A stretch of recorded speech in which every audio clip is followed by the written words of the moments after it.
Puff Daddy jamono ji jàpp nañ ko lu tax ñu jàpp ko gars yi maa ngi leen di siyaar di leen bégee avant ñuy démarrer vidéo bi nag may wax ñi nga xamante ni ñi ngi doog a dugg ci sama chaîne TikTok wala sama YouTube DOS ngeen abonné su ngeen abonné ba pare bu leen fàtte ba seen cloche notification ba vidéo buñ dugal ngeen mën ko am. moom Puff Daddy turam dëgg di 5 Combs lundi 24 mars 2024 lenn ci ñaari këram la police fédérale américaine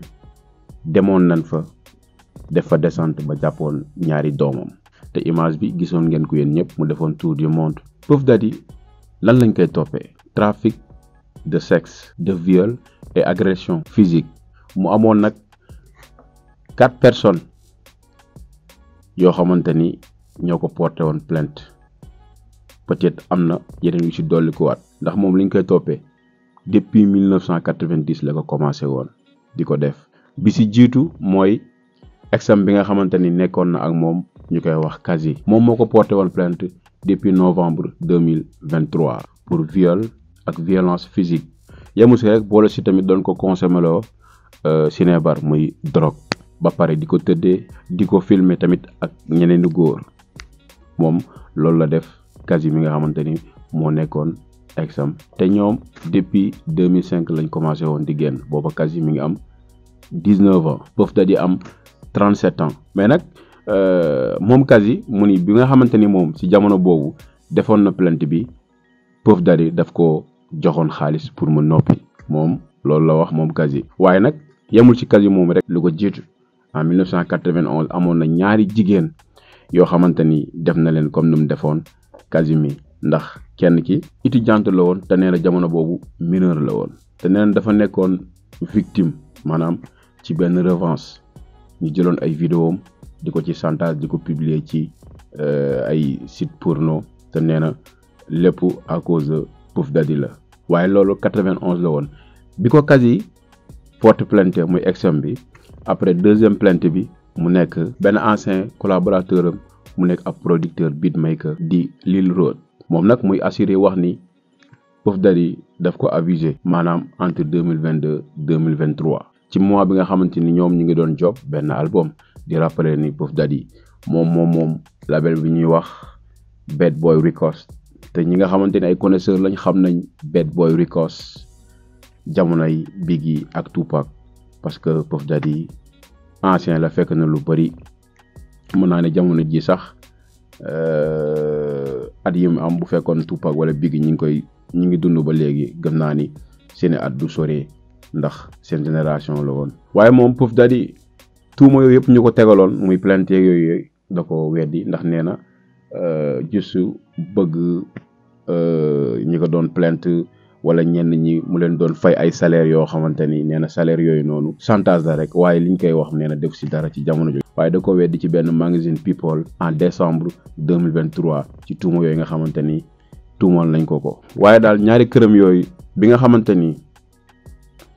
fédéraux yi dem nañ fa wàcc fa gisoon ngeen bañ fa wàccee jàpp ñaari doomam ba pare yaakaar naa ni lu si ëpp ci la feeñee moo tax moom benn instant dawoon na génn waaye dafa ñëwaat ndax moom xëy na jàpp gi nii moom xalaatu woon dinañ ko jàpp xam naa dinañ ci ñëw ci kanam ndax ñu bëri sax dañu wax naan ni gars yi dañoo ragal Puff Daddy mi ndax lan la mën a defee yenn jëfi ba pare te kenn waxu si xam nga boobu ba léegi moom on s'en fout daal moom jàppoon nañu duñ ko jàpp moo tax bi affaire yi amee jaaxal nañu bëri ndax jàppoon nañ ni duñ ko jàpp mais nag alerté woon nañ ko avant. sa revenu yi nga composé sa label yëpp moo xam artiste am moo xam ki doon bind texte yi xam nga revenu yooyu yëpp dañ ko koy jox maanaam somme lay doon mu nekk loo xam ne nag mosuñu koo xam ci maanaam producteur boo xamante ne yàgg na koo def mais ci moment boobu ñu proposé ko somme boobu. waaye ginnaaw bi nga xam ne nag Puff Daddy annoncé na loolu ba pare nag amoon na koo xam ni ñoo bokkoon benn groupe te groupe boobu Puff Daddy moom moo ko créé woon te gel boobu mu ngi tudd Aubrey moom ci benn interview contrat boobu ñu lay proposé bul ko signé ndax lan boo ko signé dootoo mën a waxati te aussi tamit doo mën a libre ndax gars yi dañ loo bëgg a noppiloo bëgguñu nga wax booba xëy na Puff Daddy comprendrewul mais alerte na ko ñu teg ci quelque temps rek ci la Kazi porté plainte Puff Daddy parce que Aubrey moomu alerté woon na ko ci benn interview boo xam ne defoon na ko pour xamal ko ni ko loolu ñu lay def loo de juste que rek dañ lay jéem a kàmbaal ci la problème yi démarré bi nga xamante ni Kazi plainte na ko après nag bi ko Kazi plainte après si lañ demee si ñaari këram yooyu wàcc fa dem dugg fa jël fa ay bagages yu bëri mën naa ni peut-être caméra surveillance yi mu doon jël foofu ndax kër Puff Daddy dafa am lu bëri yi fa doon xew yoo xamante ni sax ñenn ñi waxoon nañ ni lu tax gars yi xaw a yeex wala demuñu fa dañoo ragal Puff Daddy ndax nee na ay chefs religieux nee na ñu nekk ci gouvernement bi ay artistes ay sportifs ñëpp dañ doon ñëw këram xam nga ndax ba léegi nii jàpp gi sax mën naa ni Puff Daddy atteeguñ ko waaye ñu bëri ñu ngi njort ndax am na ñuy wax naan Puff Daddy ngeen baal ma ci terme bi daana tëddee yenn ci ay moroom artistes am yoo xamante ne ay góor parce que moom nee na ñëpp la doon tëddee muy góor muy jigéen mais nag ba léegi nii moom dara xewagul donte dañ ko jàpp ba léegi nii def ko garde à vue ba pare di ko surveiller ndax li ñuy ragal mooy que mu bañ a xaru mais ginnaaw bi nga xamante ni plainte bi ñëw na jàppuñu ko ba tey finalement lañ ko arrêté à Manhattan New York mu nekk nag arrestation bu njëkk bu nga xamante ni def nañ ko moom Puff Daddy ginnaaw bi nga xamante ni plainte yeeg yëpp nag def nañ ko benn réaction amul ñu bëri doon wax naan Puff Daddy mi xanaa gars yi dañ koo ragal a jàpp ndax ginnaaw bi ñu demee si ñaari këram yooyu quelque temps si lañ publier benn photo boo xamante ni wala ay vidéo yu mu doon jàppee Kazi di ko dóor maanaam vidéo yi circulé woon na te gars yi ñoo ko publier woon ginnaaw bi ñu demee këram ba sax ñoom gouvernement bi defoon ab communiqué ni lii bokkul dara ak peut-être li ngeen foog ndax lii yàgg na xëy na boobu dañ ko doon ootal saa waay deful benn réaction mais arrestation bu njëkk daal instant bii nii def nañ ko jàpp nañ ko maanaam doon na jëm a fay nag caution d'après site yi li nga xamante ni publier nañ ko doon na jëm a fay caution 2 fois mais nanguluñ ko ndax moom instant bii nii dañ ko jàppe nit koo xamante ni maanaam moom daf doon trafiquer nit ñi daal di leen mettital xam nga di leen def lu metti miñ ko jàppee photo yi nga xam ne publier nañ ko këram plus de 1000 butéels d'huile bon ay lubrifiant xam nga yoo xamante ne ci salle de bain la nekkoon mooy comme image yi ngeen gis nii mais avocat am daal moom nee na li gars yi di wax comme moom dafa bëggoon fay caution mais mu maanaam ñu gàntul ko dañ ko def maanaam garde à vue surveillé maanaam ngir bañ mu xaru mais avocat bi wedd na ko nee na Puff Daddy moom du def yooyu te wóolu na ko daal instant bi nag dañuy xaar ñu àtte ko ci li nga xamante ni moom lañ koy toppee moom Puff Daddy ginnaaw yi nga xamante ni yëpp def na ko loolu nag yaakaar naa ni du Puff Daddy rek lañ ko fi def donte bu fekkee def jëf yi mu jëf bari na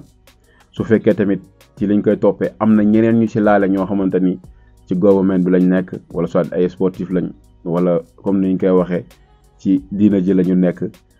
yaakaar naa ni lépp dina leer ndax moom bu fekkee jàpp nañ ko mu wax bu waxee dina feeñal ñu bëri dina ñu bëri kon dinañ ci laale mais à chaque fois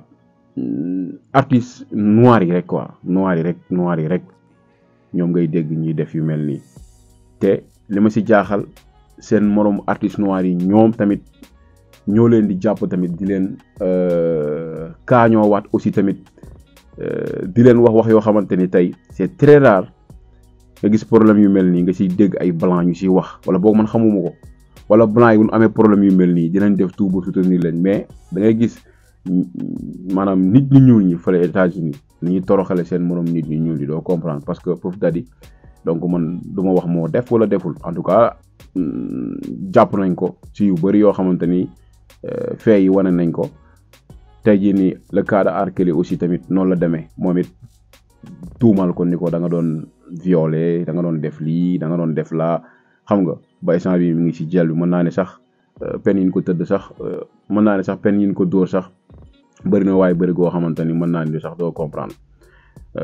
mais moom R. Kelly ba nu muy nekkee biir kaso ba léegi mu ni liñ koy tuumaal def si dara ndax moom sax doon na soutien Puff Daddy depuis prison. kon nag gars yi yéen tamit seen réaction ci li nga xamante ni tey jii nii gars yu bëri ñu ngi koy topp ndax actualité la xam nga ndax Puff Daddy mi li ko gars yi di toppee nii ne nañ moo def wala deful mais yéen ngeen def ci seen jàngat bi ci def nag mooy en tant que artiste noir yi maanaam problème yu mel nii lan moo tax ñu bëri la ko donc ngeen def ko ci commentaire yi su ngeen commentaire ba pare comme ni ma wax ci début bi rek ñu doog a dugg ci chaîne bi moo xam sama YouTube wala sama TikTok ngeen abonné te boo leen abonné ba pare bu leen fàtte ba seen cloche notification ba vidéo buñ dugal ngeen mën ko am te incha allah dinañ topp affaire yi ba lu ci mën di am rek dinañ ci ñëw yaatal ko ak yéen jaa ngeen jëf gaay yi